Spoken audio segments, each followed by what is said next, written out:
আজকে আমরা ক্লাস 10 এর ডাপ অ্যান্ড ডাতের কোশ্চেন ব্যাংক থেকে মডেল সেট নাম্বার 2 অর্থাৎ দ্বিতীয় যে মডেল সেট রয়েছে সেটা আমরা সমাধান করব এবং প্রত্যেকটা টপিক আমরা বুঝে বুঝে পড়ার চেষ্টা করব।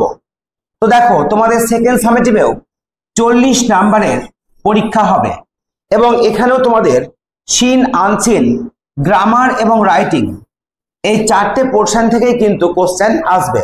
অর্থাৎ মাধ্যমিকের যে স্টাইল, সিন আনসিন, গ্রামার এবং তার সঙ্গে রাইটিং, এই সবগুলোই কিন্তু তোমাদের 40 নাম্বারের পরীক্ষাতেও থাকবে। তো তোমরা যারা প্রথম সেটটা আমার দেখোনি তারা অবশ্যই প্লেলিস্টে গিয়ে প্রথম সেটটা দেখে আসতে পারো। তো দেখো, শুরু করছি model set number 2, reading comprehension seen. অর্থাৎ তোমাদের বই থেকে যে প্রশ্ন, বইয়ের টেক্সট থেকে যে প্রশ্ন আমাদের হয় সেটাকে আমরা কি বলি? সিন বলি। সিন যে সেকশন, সেই সেকশনে আমাদের আসে। তো দেখো, 1 number, read the following passage and answer the questions given below. অর্থাৎ নিচের যে প্যাসেজটি রয়েছে সেটি পড়ো এবং নিচের প্রশ্নগুলির উত্তর করো। তো দেখো, এ মান্থ লেটার, 1 মাস পরে, এ লেটার কেম, একটা চিঠি এসেছিল, ফর ফাদার, বাবার জন্য। After he finished reading it, এটা সে পড়ার পর, হিজ আইজ, তার চোখগুলি, লুকড, দেখাচ্ছিল, অ্যাজ ইফ, যেন, হি হ্যাড বিন ক্রাইং, সে কাঁদছিল। Do you want to know, তুমি কি জানতে চাও, what became of your kite, অর্থাৎ তোমাদের যে ঘড়ি, সেই ঘড়িটা এখন কি হয়ে গিয়েছে? হি সেড, সে বলল। দেন, তারপর, হি স্যাট ডাউন, সে বসে পড়ল, বিসাইড আস, আমাদের পাশে, অ্যান্ড, এবং, টোল্ড আস, আমাদের বলল, দ্য হোল স্টোরি, সম্পূর্ণ গল্প। ফাদার হ্যাড এ ব্রাদার, বাবার ছিল একটি ভাই, অ্যান্ড এ সিস্টার, এবং একটি বোন। হি হ্যাড কোয়ারেলড, সে ঝগড়া করেছিল, উইথ হিজ ব্রাদার, তার ভাইয়ের সঙ্গে, অ্যান্ড লেফট হোম, গৃহ ত্যাগ করেছিল বা বাড়ি ছেড়ে চলে গেছিল। অর্থাৎ তার বাবা তার ভাইয়ের সঙ্গে ঝগড়া করে বাড়ি ত্যাগ করে চলে গেছিল।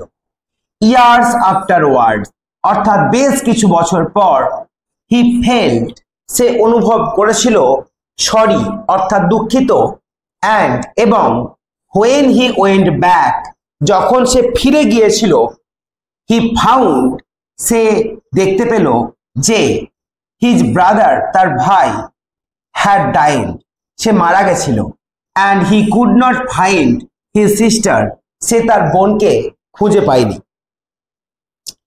তো এবার দেখো, আমরা question number A, multiple choice question, তার অ্যান্সার গুলি করব। দেখো, 1 number, the letter came to father, চিঠি এসেছিল বাবার কাছে, 1 মান্থ লেটার, 1 মাস পরে।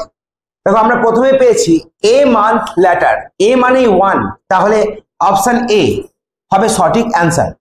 Question number 2, after reading the letter, চিঠিটা পড়ার পর, ফাদার বিকেম, বাবা হয়ে গিয়েছিল কেমন? জয়ফুল, আনন্দিত, ইনডিফারেন্ট, সরফুল, না এক্সাইটেড?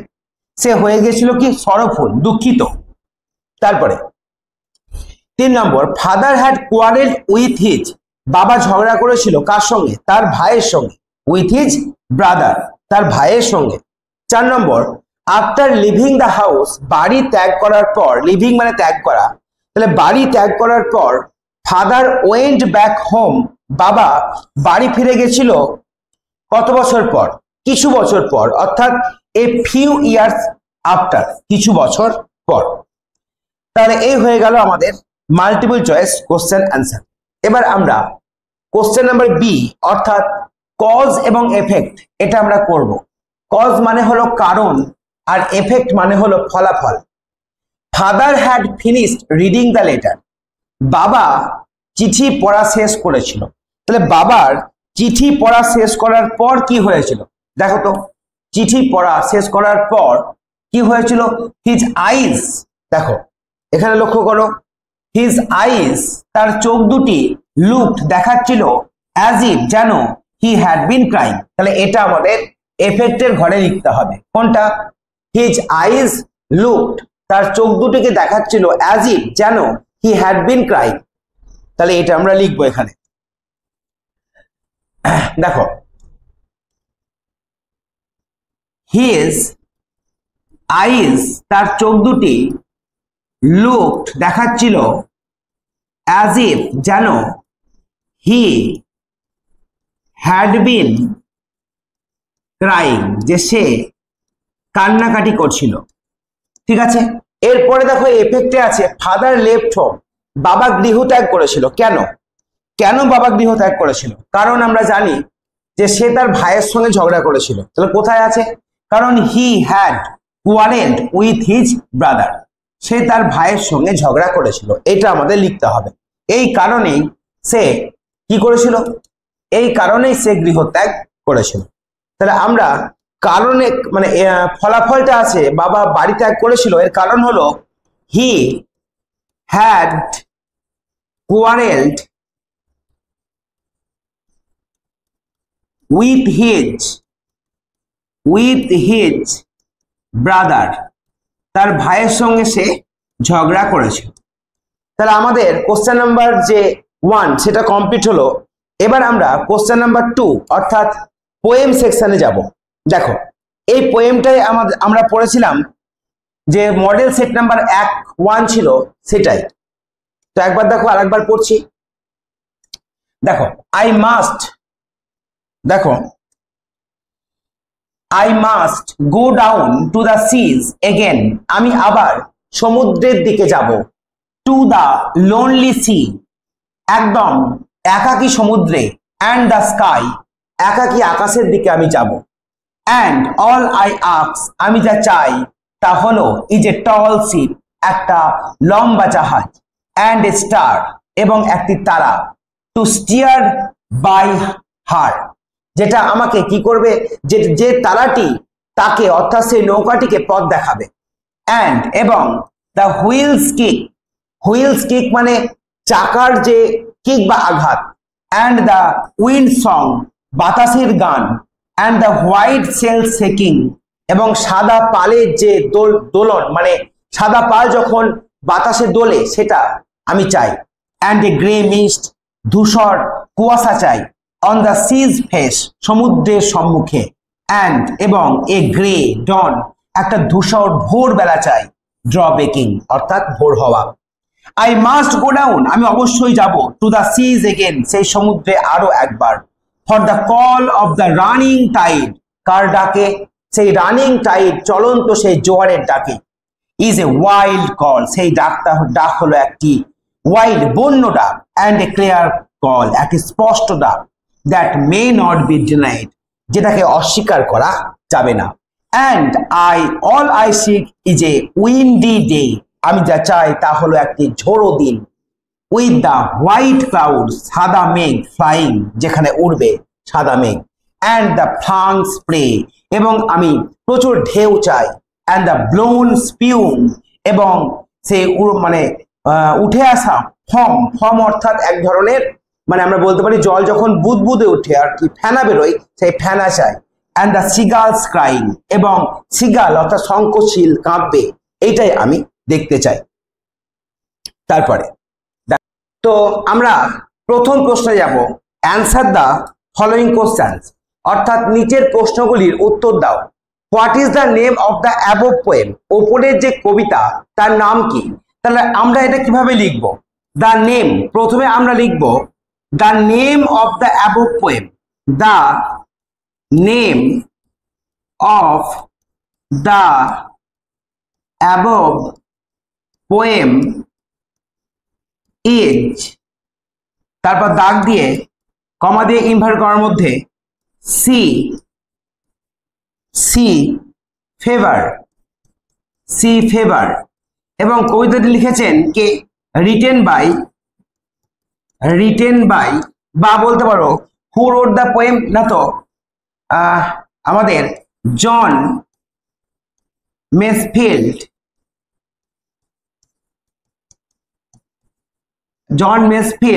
wrote it রোট ইট, এটা লিখেছেন, ঠিক আছে। তাহলে এ হয়ে গেল আমাদের অ্যান্সার। তারপর 2 নম্বর দেখো, a star to steer her by, একটি স্টার তারা যে তাকে পথ দেখাবে, কাকে না, তো সেই জাহাজটিকে। Which star is refer to here, এখানে ধ্রুব তারা বা পোল স্টারের কথা বলা হয়েছে। তাহলে আমরা কি লিখবো, পোল স্টার, এটা আমরা ইনভার্ট করার মধ্যে লিখবো ইজ রেফার্ড, রেফার্ড মানে উল্লেখ করা হয়েছে, here. Why does the poet ask the star, কেন কবি চাই সেই তারাকে, কেন সেটা সেই জাহাজটিকে পথ দেখাবে। তাহলে আমরা কিভাবে লিখবো, দ্য পোয়েট আস্কস, এখানে ডাজ আছে, তাহলে আস্কের সঙ্গে এস যোগ করব, the poet asks the star to guide the ship, জাহাজটিকে পথ দেখাবার জন্য, ঠিক আছে। আমরা জানি যে ধ্রুবতারা রাতের আকাশে কি করে, রাতের আকাশে নাবিকদের পথ দেখায়, পথ নির্দেশ করে। 3 number, what does the poet ask for his journey, তার যাত্রার সময় কবি কি কি চেয়েছিল। তাহলে আমরা কি কি চেয়েছিল লিখবো, প্রথমে লিখবো দ্য পোয়েট, ডাজ রয়েছে তাহলে আস্ক, দ্য পোয়েট আস্ক কি কি চেয়েছিল, নিয়ে লাস্টে লিখবো আমরা for his journey, for his journey. তাহলে এই মিডিলে আমরা লিখবো কি কি চেয়েছিল, বলো কি কি চেয়েছিল। আমরা জানি যে কবি অনেক কিছু চেয়েছিল, দেখো কবি কিন্তু অনেক কিছু চেয়েছিল, সেইগুলোই আমরা লিখবো। তাহলে আমরা যখন প্রশ্নের উত্তরটা লিখবো, কি লিখবো, দা পোয়েট আস্কস, কি চেয়েছিল, চলে এসো দেখো কি চেয়েছিল, দেখো দ্য পোয়েট আস্কস। এবার এখান থেকে তোমাদের হবে এটা, the poet asks tall ship, আমরা প্রথমেই পেয়ে গেছি, কি পেয়েছি, tall ship, tall ship, a star, এবং তার সঙ্গে চেয়েছিল এ উইন্ডি ডে, তারপরে চেয়েছিল with the white cloud flying. তাহলে এতগুলো চেয়েছিল, এটা লিখবো। দ্য পোয়েট আস্কস, এটা আগে লিখবো, কি লিখবো, the poet asks a tall ship, a tall ship and a star and a windy day, a windy day। এটা লিখার পর আমরা লিখবো, কি লিখবো, এটা যখন লিখা হয়ে যাবে, সেটা লিখার পর আমরা লিখবো ফর হিজ জার্নি, যেটা কোশ্চেনে ছিল, ফর হিজ জার্নি, তার যাত্রার জন্য।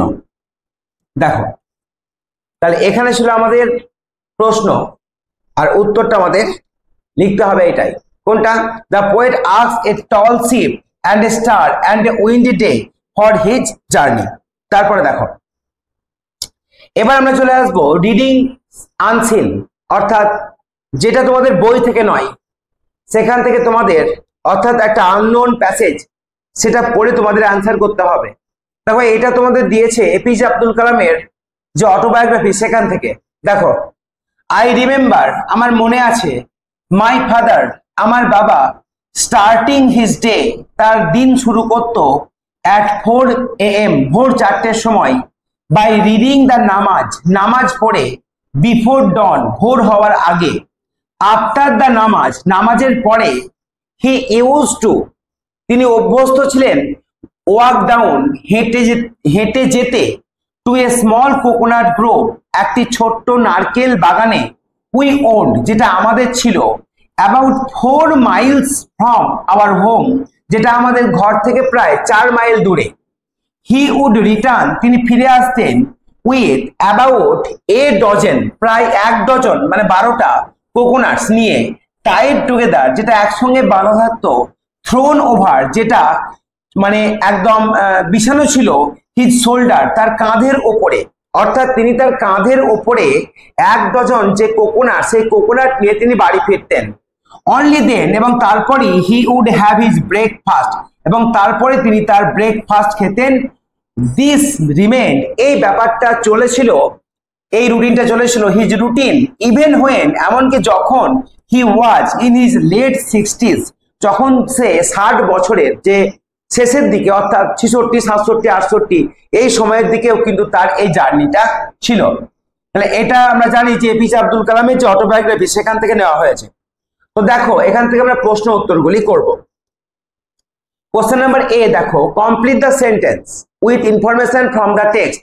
টেক্সট থেকে ইনফরমেশন নিয়ে তোমাদের পূরণ করতে হবে। The father of the author started his day, অর্থাৎ দ্য ফাদার মানে বাবা, অফ দ্য অথর মানে লেখকের বাবা, স্টার্টেড শুরু করেছিল, হিজ ডে তার দিন, কি দিয়ে শুরু করেছিল? দেখো হিজ ডে বলতে পারো বাই রিডিং, এখান থেকে বলতে পারো বাই রিডিং দ্য নামাজ বিফোর ডন, ঠিক আছে? বাই, দেখো বাই রিডিং the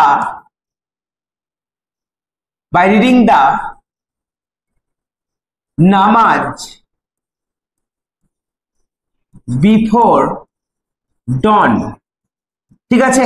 আমাদের মেন উদ্দেশ্য হলো যে সেন্টেন্সটাকে আমাদের কমপ্লিট করতে হবে, এটাই ব্যাপার। তারপরে দেখো, his father use to walk down, তার বাবা অভ্যস্ত ছিল হেঁটে বেড়াতে। তবে এখানে আছে ওয়াক ডাউন, তারপরে to a small coconut grove we own, এইটুকু লিখলেই কিন্তু আমাদের সেন্টেন্স কমপ্লিট হবে। তাহলে কি লিখতে পারি? To a small coconut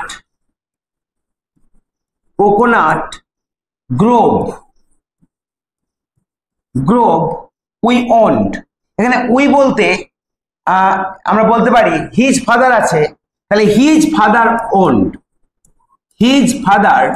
owned, তার বাবা, যেটা তার বাবাদের ছিল আর কি, ঠিক আছে? তারপরে যেটা আছে about 4 miles from our home, এটাও লিখতে পারা যেতে পারে, এটা লিখলেও কোনো অসুবিধা নেই, বা এইটুকু লিখলেও কিন্তু সেন্টেন্সটা কমপ্লিট হবে। হি উড রিটার্ন, দেখো এখানে আছে হি উড রিটার্ন, তাহলে with about a dozen coconut tied together thrown over his shoulder, এইটুকু লিখলেই কিন্তু হবে, ঠিক আছে? তাহলে উইথ অ্যাবাউট, এখান থেকে with about a dozen coconuts, a dozen coconuts tied together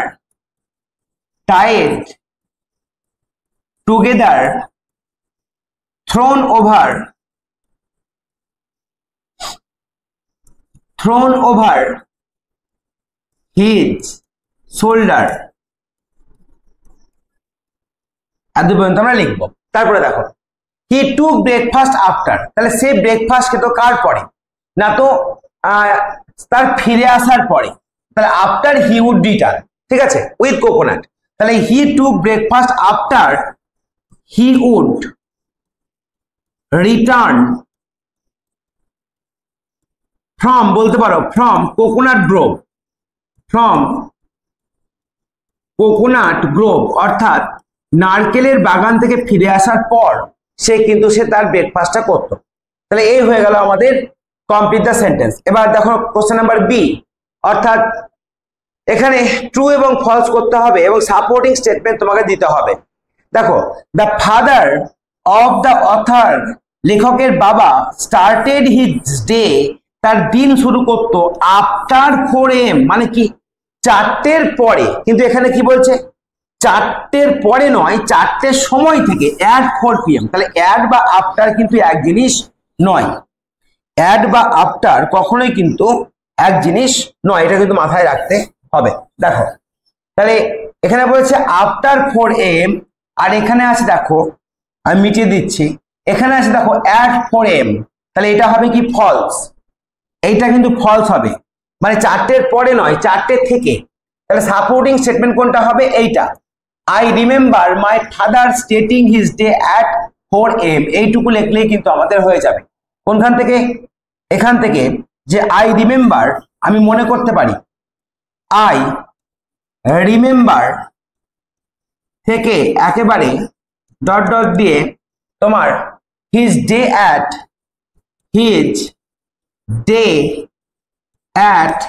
4 AM 4টের সময়, আর এখানে বলছে 4টের পরে, তাহলে কিন্তু ব্যাপারটা এক জিনিস নয়। তারপরে দেখো 2 number, the father walked about 4 kms to a small coconut grove, অর্থাৎ বাবা হাঁটতো 4 কিমি, কোথায় যেত? এ স্মল কোকোনাট গ্রোভ, ছোট্ট একটি নারকেলের বাগানে। তাহলে এটা কি সত্য যে সে 4 কিমি হাঁটতো? মানে 4 কিমি নাকি 4 মাইলস? দেখো 4 মাইলস আছে, তাহলে আমরা কি লিখবো এখানে? এখানে দেখো about 4 Miles from our home, এইটা হবে সাপোর্টিং স্টেটমেন্ট, আর এটাও কিন্তু হবে ফলস।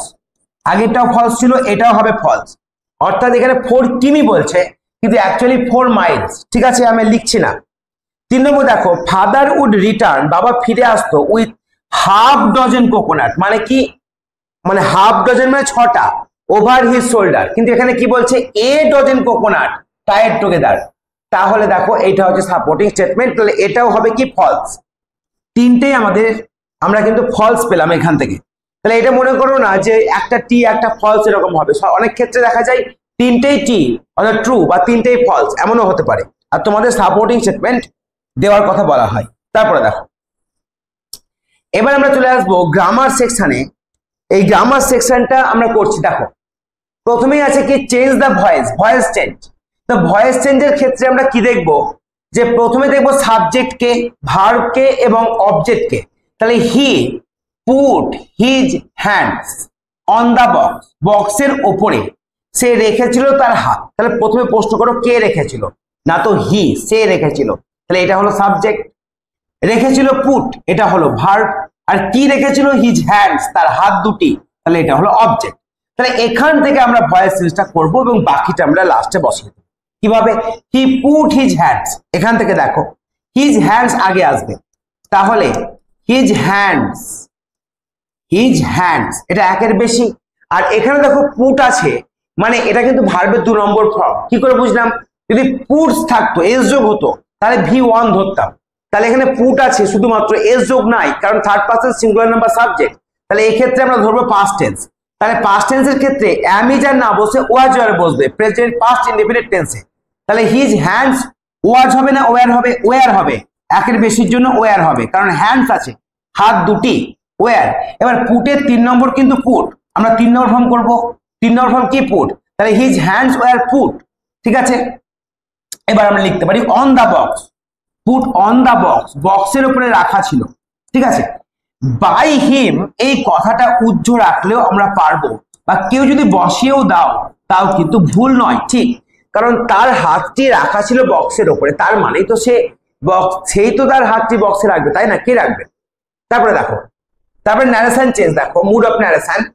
দেখো then we will go to market to buy this said mother. তাহলে এটা সিম্পলি রূপে একটা স্টেটমেন্ট বাক্য, বা আমরা বলতে পারি অ্যাসার্টিভ সেন্টেন্স। তাহলে বর্ণনামূলক বাক্যের ক্ষেত্রে আমরা কি করতে পারি? সেড টু থাকলে টোল্ড হয়, কিন্তু সেড থাকলে সেডই থাকে। তাহলে মাদার সেড, মাদার সেড। এবার আমরা কি করব? দ্যাট, দ্যাট বসাবো। মাদার সেড দ্যাট, মা বলেছিল যে। ঠিক আছে, তারপরে দেখো দেন আছে, তাহলে দেন থাকলে দেন বসিয়ে দেবো। দেন উই উইল, এই উই উইল হয়ে যাবে এখানে।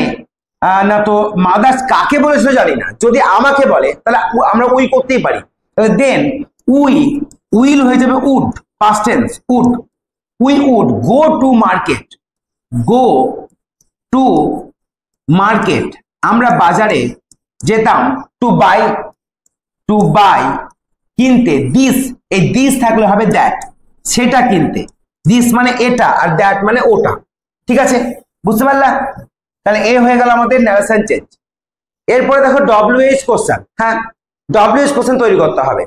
দে ডিসকভার, তারা আবিষ্কার করেছিল, দ্য কাইট ঘুড়িটিকে, on a top of a tree, একটি গাছের ওপরে। তাহলে WH কোশ্চেন দিয়ে কি বলতে পারি আমরা? যে কোথায় তারা ঘুড়িটি আবিষ্কার করেছিল। আমরা কিভাবে অ্যান্সারটি পাবো? দেখো এই দেটা হলো কি সাবজেক্ট, আর ডিসকভার্ড হলো V2, দ্য কাইট মানে ঘুড়ি। তাহলে এবার দেখো এই ক্ষেত্রে যখন আমরা মানে প্রশ্নে নিয়ে আসবো তখন হেল্পিং ভার্বটাকে আগে নিয়ে আসবো। আর আমরা জানি V2 এর ক্ষেত্রে আমরা হেল্পিং ভার্ব হিসেবে ডিড নিয়ে আসি, তাহলে আমরা প্রথমে কি নিয়ে আসবো? ডিড নিয়ে আসবো, তারপরে দে বসাবো এবং তারপরে ডিসকভারের 1 নম্বর ফর্ম করব, কারণ ডু ডাজ ডিড এরপরে ভার্বের 1 নম্বর ফর্ম হয়, তাহলে ডিসকভার। ঠিক আছে, এবার দেখো এর আগে যোগ করো হোয়ার। হোয়ার মানে হলো কোথায়, তাহলে কি হলো? হোয়ার ডিড দে ডিসকভার, তার কোথায় তারা আবিষ্কার করেছিল।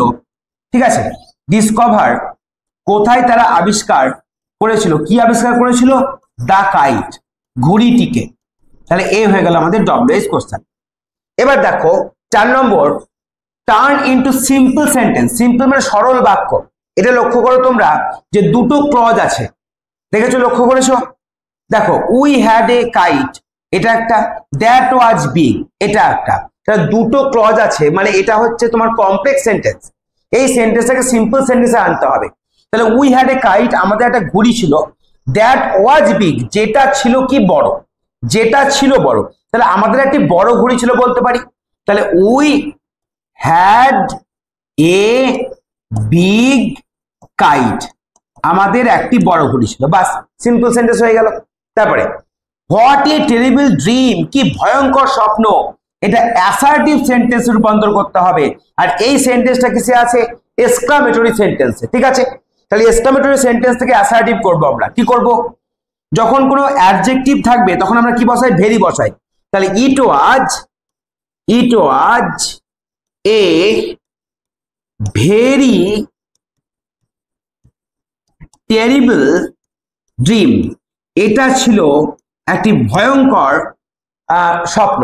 ঠিক আছে, আচ্ছা এবার দেখো এই যে question number B vocabulary section, এখানে তোমাদের এই যে দুটো ফ্রেজ আছে এর অর্থ কিন্তু তোমরা যে আনসিন প্যাসেজটা রয়েছে সেখান থেকে তোমাদের রয়েছে।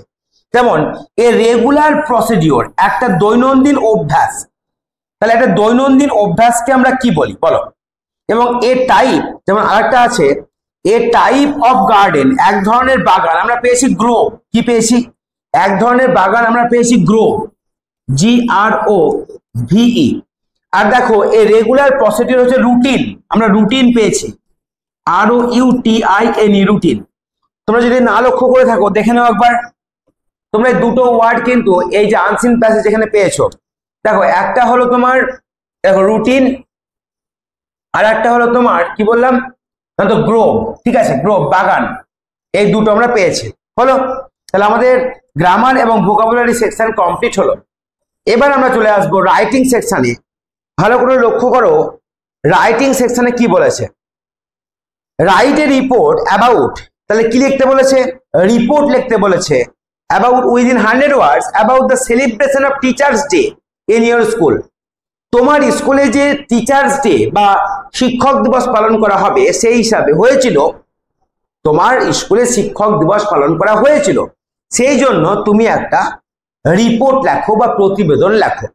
তো তার জন্য ডেট, টাইম, প্লেস দাও। রোল অফ দ্য স্টুডেন্ট, মানে ছাত্রদের ভূমিকা কি ছিল সেটা লিখো। ইম্পর্টেন্স অফ দ্য ডে, দিনের গুরুত্ব কি। স্পিচ অফ দ্য হেডমাস্টার, হেডমাস্টারদের বক্তব্য। তারপরে ফেসিলিটেট দ্য টিচার, শিক্ষকদের যে সহযোগিতা। এ স্মল কালচারাল প্রোগ্রাম, ছোট একটি অনুষ্ঠান, সাংস্কৃতিক অনুষ্ঠান। Distribution of flowers and packets, ফুল এবং বিভিন্ন খাবারের প্যাকেট বিতরণ, এই সম্বন্ধে একটা রিপোর্ট লেখো। তো আমরা দেখো এবার চলে যাব আমাদের বোর্ডে, এবং এখানে আমরা এই যে রিপোর্টটা রয়েছে সেই রিপোর্টটা আমরা করব। তো দেখো কিভাবে আমরা রিপোর্টটা লিখব। প্রথমে রিপোর্ট লিখতে গেলে অবশ্যই তোমরা রিপোর্টের একটি কি করবে? হেডিং অবশ্যই দেবে। তাহলে রিপোর্টের হেডিং কি দেব? দা টিচার্স ডে, দা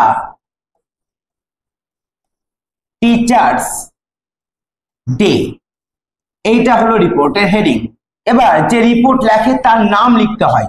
এখানে তুমি লিখছো, তাহলে XYZ, অর্থাৎ যিনি লিখছেন তার নাম ধরলাম XYZ, তিনি লিখছেন। তো তার কথাটা আমরা এবার তার নামটা, অর্থাৎ তুমি যখন লিখবে তখন তোমার নামটা এখানে দেবে। আচ্ছা, রিপোর্ট লেখার সময় তোমাদেরকে জায়গার নাম দিতে হয়। তাহলে কি ডেট দিতে হয়? প্রথমে দিলে যে তোমাদের স্কুলের নাম দিলে XYZ স্কুল, তারপর দিলে বারহামপুর, মানে বহরমপুরের XYZ স্কুল, ঠিক আছে। এখানে ডেট দিলে যে 27 সেপ্টেম্বরে হয়েছিল, তাহলে অক্টোবর দাও, অক্টোবর দিলে, ঠিক আছে। এবার তুমি এটা কলম দিয়ে রিপোর্ট শুরু করো যে লাইক দা প্রিভিয়াস মানে আগের, তাহলে লাইক দা প্রিভিয়াস ইয়ার্স মানে আগের বছরের মতো, বছরগুলির মতো। দিস ইয়ার এই বছরও আমাদের স্কুল সেলিব্রেটেড মানে উদযাপন করেছিল দা,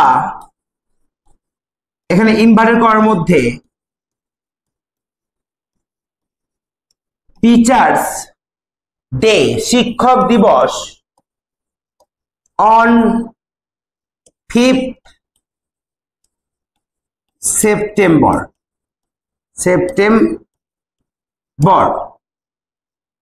এ কালচারাল প্রোগ্রাম একটি সাংস্কৃতিক অনুষ্ঠান, ঠিক আছে, ওয়াজ হেল্ড মানে অনুষ্ঠিত হয়েছিল, প্যাসিভ ভয়েসে ওয়াজ হেল্ড অনুষ্ঠিত হয়েছিল ফর দিস অকেশন এই উপলক্ষে। দ্য প্রোগ্রাম মানে সেই প্রোগ্রামটি ইনক্লুডেড মানে সেই প্রোগ্রামের মধ্যে ছিল সংস গান, রিসাইটেশন মানে আবৃত্তি, ডান্স নাচ, ড্রামা মানে নাটক, কুইজ ইটিসি। দা হেডমাস্টার প্রধান শিক্ষক ডেলিভার করা মানে দেওয়া, ডেলিভার্ড এ গ্রেট স্পিচ মানে একটি মহান বক্তব্য দিয়েছিলেন, স্পিচ মানে বক্তব্য, অন আমরা জানি যে টিচার্স ডে পালন করা হয় ডক্টর সর্বপল্লী রাধাকৃষ্ণনের নামে, তাহলে on doctor Radhakrishnan.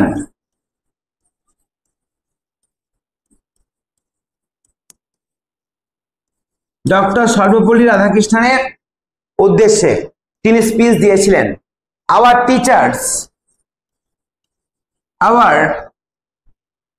Teachers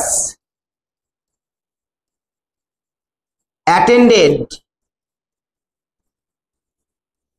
the program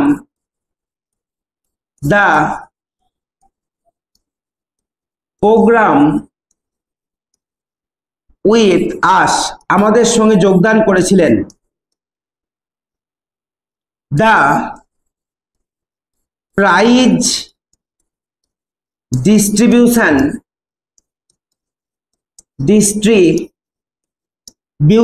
অর্থাৎ প্রাইজ বিতরণী অনুষ্ঠান, সেরেমনি ওয়াজ হেল্ড অনুষ্ঠিত হয়েছিল সেই দিনটিতে। তারপরে কি হবে? তারপরে বলতে পারি এ গ্র্যান্ড ফিস্ট মানে একটি দারুণ ভোজন, ওয়াজ অ্যারেঞ্জড অর্থাৎ ব্যবস্থাপনা করা হয়েছিল, ফর আস আমাদের জন্য, বাই দ্য স্কুলের তরফ থেকে, by the school, we enjoyed the day most আমরা খুব সুন্দর দিনটিকে উপভোগ করেছিলাম। তাহলে এই হয়ে গেল তোমাদের দ্য টিচার্স ডে সম্পর্কে রিপোর্ট। দেখো ভালো করে লক্ষ্য করো, এখানে আমি কিভাবে লিখেছি, XYZ school Baharampur 27 October date দিয়েছি। তারপরে লাইক দ্য প্রিভিয়াস ইয়ার্স, গত বছরগুলির মতো, দিস ইয়ার এই বছর, আওয়ার স্কুল আমাদের বিদ্যালয়, সেলিব্রেটেড উদযাপন করেছিল দ্য টিচার্স ডে শিক্ষক দিবস অন 5th সেপ্টেম্বর 5ই সেপ্টেম্বর। এ কালচারাল প্রোগ্রাম একটি সাংস্কৃতিক অনুষ্ঠান ওয়াজ হেল্ড অনুষ্ঠিত হয়েছিল ফর দিস অকেশন এই উপলক্ষে। দ্য প্রোগ্রাম ইনক্লুডেড এই প্রোগ্রামটির মধ্যে ছিল সংস মানে গান, রিসাইটেশন মানে আবৃত্তি, ডান্স মানে নাচ, ড্রামা নাটক, কুইজ এক্সেট্রা। দ্য হেডমাস্টার প্রধান শিক্ষক ডেলিভার্ড মানে তিনি দিয়েছিলেন এ গ্রেট স্পিচ একটা মহান বক্তব্য অন কার ওপরে না তো ডক্টর সর্বপল্লী রাধাকৃষ্ণনের ওপরে। আবার আমাদের টিচার শিক্ষকেরা অ্যাটেন্ডেড দ্য প্রোগ্রাম এই প্রোগ্রামে অংশগ্রহণ করেছিলেন উইথ আস আমাদের সঙ্গে। দ্য প্রাইজ ডিস্ট্রিবিউশন সেরেমনি মানে পুরস্কার বিতরণী অনুষ্ঠান ওয়াজ হেল্ড অনুষ্ঠিত হয়েছিল। এ গ্র্যান্ড ফিস্ট একটা দারুণ ভোজ ওয়াজ অ্যারেঞ্জ ব্যবস্থা করা হয়েছিল ফর আস আমাদের জন্য বাই দ্য স্কুল স্কুলের তরফ থেকে। উই এনজয়েড আমরা উপভোগ করেছিলাম দ্য ডে মোস্ট সেই দিনটিকে অনেক বেশি করে উপভোগ করেছিলাম। তাহলে এই হয়ে গেল আমাদের টিচার্স ডে সম্পর্কে রিপোর্ট। তো এইভাবে আমরা প্রত্যেকটা মডেল অ্যাক্টিভিটি সেটগুলো ডাপ অ্যান্ড ডাতের যে কোশ্চেন ব্যাংক সেখান থেকে কমপ্লিট করতে চলেছি এবং কিছুদিনের মধ্যেই আমি সমস্ত মডেল অ্যাক্টিভিটি সেট তার সঙ্গে তোমাদের গ্রামারের যে সিরিজ রয়েছে অর্থাৎ মাধ্যমিকে যে 12 নম্বরের গ্রামার পড়বে সেই গ্রামারের সিরিজটাও আমি নিয়ে আসছি, সেগুলো কমপ্লিট করব এবং থরলি আমরা মাধ্যমিকের উপরে বেশ করে বিশেষ করে 2026 সালের মাধ্যমিক পরীক্ষার্থীদের উপরে বেশ করে আমি আমার প্লে লিস্ট ইউটিউব চ্যানেলে সাজাচ্ছি। তোমরা অবশ্যই এই চ্যানেলটির সঙ্গে থাকো, তোমরা অবশ্যই উপকার পাবে এই আশাটুকু রাখছি।